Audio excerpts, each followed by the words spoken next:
ఉగ్రవాద సంస్థలకు వాటి సాహిత్యానికి ప్రచారం కల్పిస్తున్న బెనెక్స్కామ్ గ్రూప్ నిర్వహణ వెనుక ఆఫ్ఘనిస్తాన్కు చెందిన అల్ హకీం షుకూర్ ఉన్నట్టుగా నిఘా వర్గాలు నిర్ధారించాయి. ఈ గ్రూప్ ను ఢిల్లీకి చెందిన లక్కీ అహ్మద్ ఏర్పాటు చేసినప్పటికీ దాని వెనుక కర్త కర్మ క్రియగా షుకూర్ వ్యవహరించినట్టు గుర్తించారు.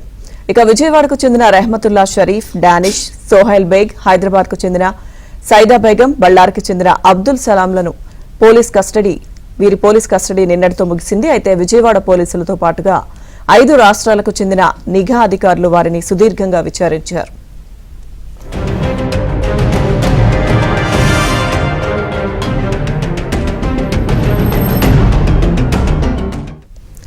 బెనెక్స్కామ్ గ్రూప్లోని సభ్యులు విదేశీ హ్యాండ్లర్ల ఆదేశాలతో ముఖాలకు మాస్కులు ధరించి ఆయుధాలు పట్టుకుని ఫోటోలు దిగి వాటిని గ్రూప్లో పోస్ట్ చేసి ప్రచారం చేసుకునేవారు. ఐసిస్ జెండాలను ప్రదర్శిస్తూ జిహాదీ నినాదాలు చేస్తూ వీడియోలను పోస్ట్ చేశారు. ముస్లిం యువతను లక్ష్యంగా చేసుకుని వీటిని పోస్ట్ చేసేవారు. జాతీయ గీతాన్ని అసభ్యకర పదాలతో ఆలపించిన వీడియోలను బెనెక్స్కామ్లో పోస్ట్ చేశారు. జాతీయ జెండాను అవమానిస్తూ చిత్రీకరించిన వీడియోలను ఈ గ్రూప్లో పెట్టినట్టు నిఘా వర్గాలు గుర్తించాయి.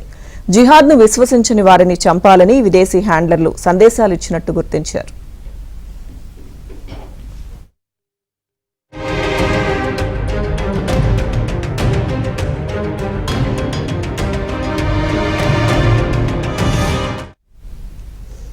దేశంలో షరియా చట్టం స్థాపించడానికి అందరూ శారీరకంగా, మానసికంగా సిద్ధంగా ఉండాలని జిహాదీ నేతలు డాక్టర్ ఇస్రార్ అహ్మద్, అన్వర్ అల్ అవ్లాకి చేసిన ప్రసంగాల వీడియోలను బెనెక్స్కామ్లో పోస్ట్ చేశారు. యువతను తీవ్రవాదం వైపు ఆకర్షించడానికి రిక్రూట్మెంట్ దిశగా ప్రయత్నాలు చేస్తున్నారు.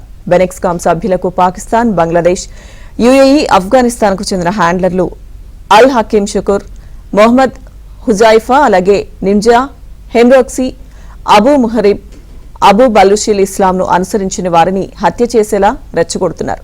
ఇక అందుకు అవసరమైన తుపాకులు పాకిస్తాన్, ఆఫ్ఘనిస్తాన్ నుంచి సమకూరుస్తామని గ్రూప్లో భరోసా ఇచ్చారు. పేలుళ్లకు బ్లాక్ పౌడర్, ఐఈడీ ఏ విధంగా తయారు చేయాలన్న వీడియోలు, పీడీఎఫ్ డాక్యుమెంట్లను ఈ గ్రూప్లో విదేశీ హ్యాండ్లర్లు పోస్ట్ చేశారు.